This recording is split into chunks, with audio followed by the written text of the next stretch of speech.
नमस्कार, मैं रिंकी बाजपेयी। आप देख रहे हैं एफएससी न्यूज। महाराष्ट्र में राजनीतिक हलचल रोज व रोज तीखी होती चली जा रही है और इंडिया गठबंधन आत्मविश्वास से इस कदर लबरेज है कि महाराष्ट्र के चक्कर में दिल्ली वालों को भी लपेट ले रहे हैं। आपको याद होगा, पिछले दिनों NCP SP chief Sharad Pawar ने नाम लेकर अमित शाह को तड़ी पार कह डाला था और अब शिवसेना यूबीटी चीफ उद्धव ठाकरे ने अमित शाह को आपको बता दें, अहमद शाह अब्दाली का वंशज भी बता दिया है।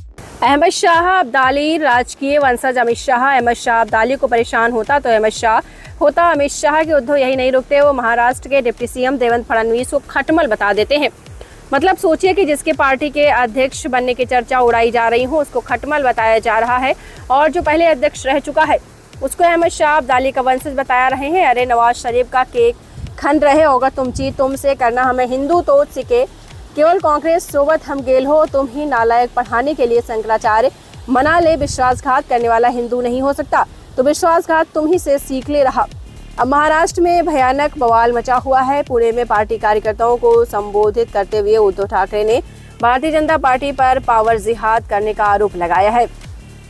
उन्होंने कहा कि भाजपा सत्ता में रहने के लिए राजनीतिक दलों में फूट डाल रही है। अमित शाह अब्दाली के वंशज हमको राजनीति न सिखाएं। दरअसल उद्धव 21 जुलाई को अमित शाह के उस बयान से चिढ़े हुए हैं जिसमें उन्होंने ठाकरे को औरंगजेब फैन क्लब का सदस्य बता दिया था।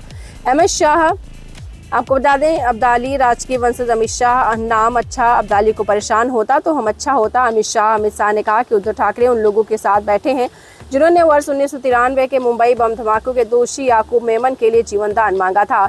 औरंगजेब फैन क्लब क्या है जो 2611 के आतंकी हमले के दोषी कसाब को बिरयानी खिलाते हैं, जाकिर नाइक को शांतिदूत पुरस्कार देते हैं और पीएफआई का समर्थन करते हैं। उद्धव ठाकरे को इन लोगों के साथ बैठने में शर्म आनी चाहिए। मां विकास अघाड़ी औरंगजेब फैन क्लब है, ये भारत की सुरक्षा सुनिश्चित नहीं कर सकता। उद्धव ठाकरे इस फैन क्लब के लीडर हैं। ये फैन क्लब महाराष्ट्र और आपको बताते चले भारत को सुरक्षित नहीं रख सकता है।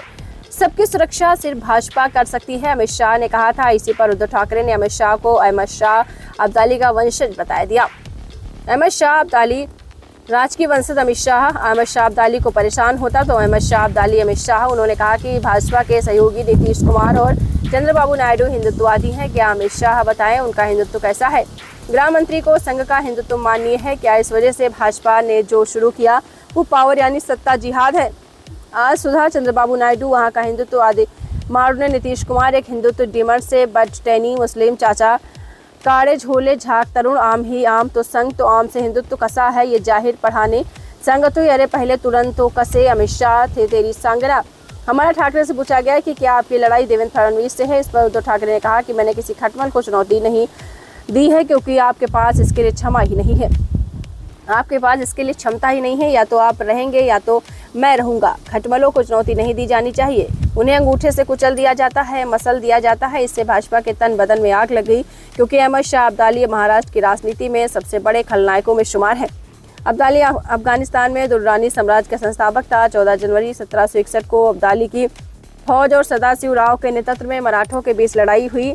इस युद्ध में लाखों मराठा मारे गए और अमित शाह अब्दाली की जीत हुई। उद्धव ठाकरे ने अमित शाह को उसी अब्दाली का वंशज बताकर महाराष्ट्र में भूचाल ला दिया। शाह को अब्दाली का वंशज और खुद को खटमल कहे जाने पर सुपेंद्र फडणवीस बिफर पड़े। उन्होंने कहा कि उद्धव ठाकरे कुंठित और उदास आदमी हैं। इस कुंठा ने उनके दिमाग पर बुरा असर डाला है। पहले 21 जुलाई को पुणे में अमित शाह ने शरद पवार को भारतीय राजनीति में भ्रष्टाचार का सबसे बड़ा सरगना बता दिया था।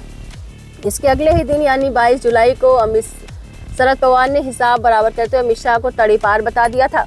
उन्होंने कहा था कि मैं याद दिला रहा हूं कि आज जो आदमी देश का गृह मंत्री है वो ऐसा आदमी है जिसे गुजरात के कानून का दुरुपयोग किया। इसके लिए सुप्रीम कोर्ट ने उन्हें तड़ी पार कर दिया। क्या मोदी को गृह मंत्री की कुर्सी पर बैठाने के लिए तड़ी पार ही मिला था? आपको बता दें कि अमित शाह को 2010 में सोहराबुद्दीन शेख फर्जी एनकाउंटर के मामले में सुप्रीम कोर्ट ने 2 साल के लिए तड़ी पार यानी राज्य से बाहर कर दिया। तो महाराष्ट्र में इस समय तड़ी पार औरंगजेब अब्दाली और टीपू सुल्तान का दौर जारी है। आपको याद हो तो 7 जून 2023 को महाराष्ट्र के कोल्हापुर और अहमदनगर में हिंदुत्ववादी संगठनों ने मार्च निकाला था। इस दौरान कई जगहों पर भारी हिंसा हुई। इसे काबू में करने के लिए पुलिस को लाठीचार्ज करना पड़ा। 36 लोगों को गिरफ्तार किया गया। इस घटना के बाद एनसीपी शरद पवार ने कहा था कि अभी ऐसी स्थिति है कि हमें मुसलमानों और ईसाई धर्म के लोगों की चिंता करनी चाहिए। पवार के इसी बयान पर प्रतिक्रिया देते हुए नीलेश राणे ने उन्हें औरंगजेब का अवतार बता दिया। फडणवीस ने उस समय एक बयान दिया कि अचानक औरंगजेब की इतनी औलादें कहां से पैदा हो गईं। इस पर एआईएमआईएम नेता असदुद्दीन ओवैसी ने जवाब देते हुए कहा कि अच्छा, आपको पूरी तरीके से मालूम है कि कौन किसकी औलाद है। ये आपको मालूम है ना? मुझे नहीं मालूम था कि इतने एक्सपर्ट हैं आप। तो फिर ये गोडसे की औलादें कौन है बताइए? आपको ये अपाची की औलादें कौन है ये भी बताइए। इसके एक हफ्ते बाद यानी 14 जून 2023 को महाराष्ट्र नवनिर्माण सेना MNS के चीफ राज ठाकरे का 55वां जन्मदिन था। उस दिन राज ठाकरे के समर्थकों ने जो केक तैयार करवाया था उस पर और जेब और लाउड स्पीकर की तस्वीर बनी हुई थी। राज ठाकरे ने केक पर औरंगजेब की गर्दन वाली जगह पर चाकू चलाया और लाउड स्पीकर को क्रॉस कर दिया था। लाउड स्पीकर से मतलब मस्जिदों में लगने वाले लाउड स्पीकर से था। लेकिन महाराष्ट्र में सियासी हलचल जबरदस्त तेज है, क्योंकि इसी साल महाराष्ट्र सहित देश के 3 राज्यों में विधानसभा के चुनाव होने हैं। महाराष्ट्र, हरियाणा और झारखंड। इसमें हरियाणा और महाराष्ट्र में भाजपा सरकार में है और दोनों ही राज्यों में लोकसभा चुनाव में पार्टी की भारी दुर्गति हुई है। खासकर महाराष्ट्र में उसकी जमीन बुरी तरीके से खिसकी हुई है। शरद पवार लोकसभा चुनाव के बाद से ही लगातार विधानसभा चुनाव की तैयारियों में जुटे हुए हैं। उन्होंने कई मौकों पर बार बार कहा है कि भाजपा को सत्ता से बाहर करना उसकी जिंदगी का मकसद है। तो महाराष्ट्र में राजनीतिक बयानबाजी की असल वजह यह है कि विधानसभा चुनाव है। भाजपा इसलिए परेशान है। एक तो पार्टी राज्य में बुरी तरीके से बिखरी हुई है और दूसरी तरफ साझेदारी की महत्वाकांक्षाओं ने उसे शास्त्र में डाल दिया है। देखिए, मुख्यमंत्री एकनाथ शिंदे ने 90 से 100 सीट मांग रहे हैं अपने लिए। अजित पवार भी 90 से कम पर मानने को राजी नहीं है और कुल सीटें 288। तो बीजेपी कितने पर लड़ेगी? भाजपा की हालत इतनी खराब है कि ना ओबीसी उससे खुश है, ना मराठा, ना दलित और ना मुसलमान। और खैर है ही नहीं, लोकसभा चुनाव में इसका मजा भाजपा चख चुकी है। 23 सीटों से सीधे 9 सीट पर आ गई शिवसेना, 13 से 6 पर आ गई शिंदे वाली और अजित पवार 4 से 1 पर। मतलब भाजपा का पूरा गठबंधन डूब गया। वहीं कांग्रेस 1 सीट से 13 पर पहुंच गई। उद्धव ठाकरे की पार्टी 500 से 9 पर पहुंच गई और एनसीपी 0 से 8 पर।